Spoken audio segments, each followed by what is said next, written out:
Have you ever heard the sound of a drumbeat that feels like it's echoing from the very heart of the earth? Boom, boom, boom. Imagine the night sky stretched wide above the endless grasslands, the stars glowing like countless watchful eyes, and deep in the prairie, a circle of people gathers. Flames leap and crackle, casting long shadows on the ground, and the sound of singing, chanting, and stamping feet fills the air.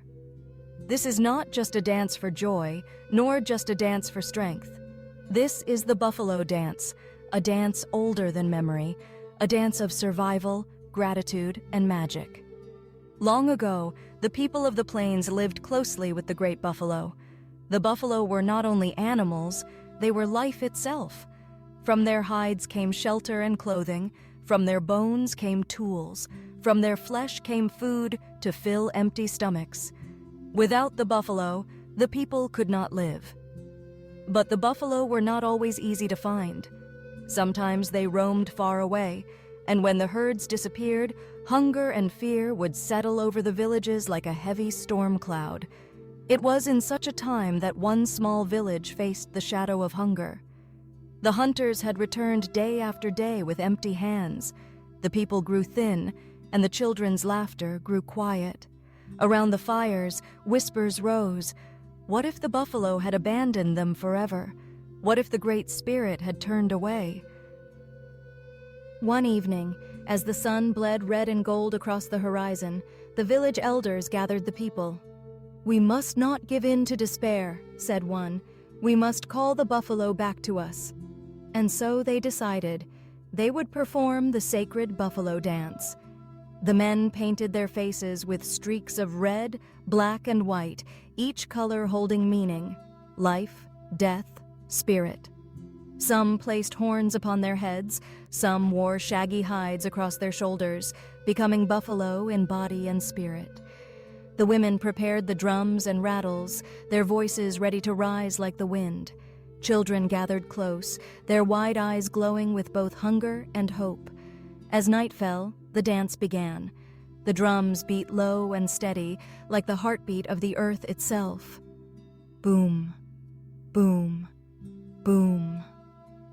The dancers stamped their feet in rhythm, their voices rising in song, calling out to the spirits of the buffalo. The fire flickered high, sparks swirling into the starry sky, as if carrying their prayers upward. At first, nothing happened, only the sound of chanting, only the pounding of drums. But as the dance went on, something began to change. The air grew heavy, charged with an energy that made the hair rise on the back of the children's necks. The dancers moved faster, their steps shaking the ground. Their shadows stretched long, merging with the night, and for a moment it seemed as if real buffalo were circling the fire, their great bodies moving alongside the people. The villagers held their breath. Was it only smoke and shadow? Or was the spirit of the buffalo truly there? Halfway through the night, the drumming grew fierce, wild, almost desperate. One young dancer stumbled, collapsing to his knees. His eyes rolled back, and his body shook as though caught between this world and the spirit world. The chanting stopped in a gasp. But then the young man lifted his head, and when he spoke, it was not his own voice. "The buffalo hear you," he said in a low, rumbling tone. "They have not abandoned you, but you must remember, we are not yours to waste. We give our lives for your lives. You must honor us with every hunt, with every meal. Waste nothing. Forget this, and we will turn away." The villagers trembled, for they knew it was not the young man speaking, but the spirit of the buffalo itself. Then his body went limp. The dancers lifted him gently, and the drumming began again. Softer now, steadier, filled with reverence. By dawn, the dance came to an end. The people were weary, but their hearts were alive with hope. As the first light spread across the plains, a cry rose from the watchers at the edge of the village. "Look!" they shouted.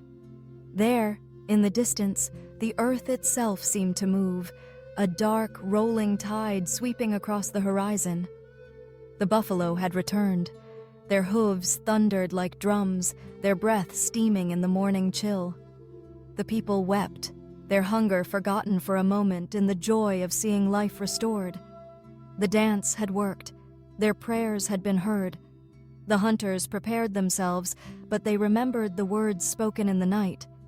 When they hunted with care. They took only what they needed, and before the first arrow was loosed, they offered thanks to the buffalo, to the earth, and to the Great Spirit who had answered their song. From then on, the buffalo dance was never forgotten. It was performed not only in times of need, but also in times of gratitude, a reminder that the bond between people and the buffalo was sacred. The dance carried the memory of sacrifice, of respect, and of the balance that holds life together.